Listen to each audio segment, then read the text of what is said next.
Emily was 17 when she first felt how cold the world could be when it turned its back on a young girl, when empty streets and silent nights became the only companions she had, when every corner she slept on whispered that she did not belong, and yet somehow she kept breathing, she kept walking, she kept hoping for something she could not even name, and every night she whispered to herself tomorrow might be different. She had lost her mother to illness when she was 13, and her father disappeared shortly after, leaving her with nothing but memories that hurt more than hunger.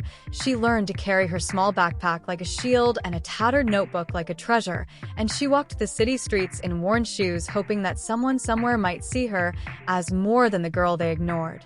Nights were the hardest. She found corners behind libraries, benches, and parks, and empty bus stations where she could lie down and pretend that for a few hours the world had forgotten to be cruel. She wrapped her thin jacket tighter and pressed her head against her knees. She listened to the hum of streetlights and distant car engines and imagined a life where warmth and safety existed, a life where dreams were not crushed before they even began. Despite everything, Emily had a fire inside her. She discovered a book about law in a donation bin, and something inside her clicked. She read it under flickering streetlights. She memorized words that spoke of justice and hope. She studied cases and imagined herself defending people who had no voice, who were lost like she once had been. And the more she read, the more she believed that her life could be more than survival, that she could be a light in a world that seemed dark.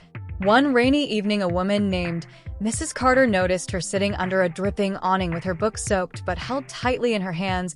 She offered Emily a warm meal, a blanket, and a place in a small community center, the first warmth Emily had felt in months, and for the first time she felt a flicker of hope that maybe someone believed in her even when she did not believe in herself. Emily started attending tutoring sessions at the center. She asked endless questions. She wrote pages and pages of notes. She studied while the city slept. She returned every day, pushing herself to learn, to grow, to rise above the streets that had tried to define her. She listened to the teacher's guidance, but mostly she listened to the voice inside her that said, "You are enough, you are capable, you are meant for more." Months later, Mrs. Carter handed her a college application for Harvard Law School, and Emily stared at it in disbelief. She had no family, no money, no one to guarantee her place. Yet, something inside whispered, "Try, apply, even if it feels impossible." And she wrote her story honestly, every word carrying the weight of cold nights, hunger, loneliness, fear, and hope. She described herself as homeless, yet determined, as lost, yet unbroken, as a girl who refused to be invisible, and she sent it knowing that hope alone was fragile but necessary. Weeks passed, and Emily tried not to think about it. She studied, she tutored, she swept floors, she kept moving until one morning Mrs. Carter ran to her with an envelope and trembling hands. Emily opened it and read the words that would change her life. "Congratulations, you have been awarded the National Hope Scholarship." And for the first time, she allowed herself to cry tears that carried years of struggle and longing, and whispered, "Finally, I am seen. I am valued, I belong."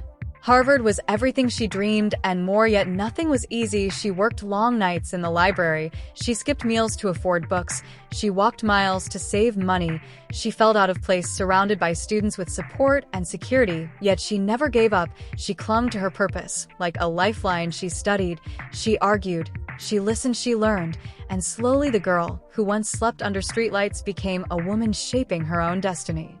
She met professors who challenged her and mentors who guided her. She interned at legal aid offices, helping those who could not afford representation, remembering every face she had seen on the streets, remembering the nights she was invisible, and she vowed that no one else would feel as unseen as she once did. Every client she took became a testament to her journey, to her strength, to her courage. On graduation day, Emily walked across the stage wearing her robe and cap, tears in her eyes. She felt every cold night, every pang of hunger, every moment of fear, as if the entire path had walked with her to this moment. The audience erupted in applause, and Mrs. Carter cried proud, and Emily whispered to herself, "I made it, I survived, and now I can help others rise." After graduation, she returned to her community. She opened a legal clinic for homeless youth, teaching them, inspiring them, giving them hope. She became the voice she once needed, the protector she once dreamed of, the living proof that even in the darkest streets, even in the coldest nights, a dream can rise, a life can change, a destiny can be rewritten. Emily often returned to the streets she once walked alone. She passed the places she slept and smiled softly, remembering the girl. She had been the girl who refused to give up, and she whispered once more to anyone listening to herself, to the world, tomorrow might be different. And now she knew it could be.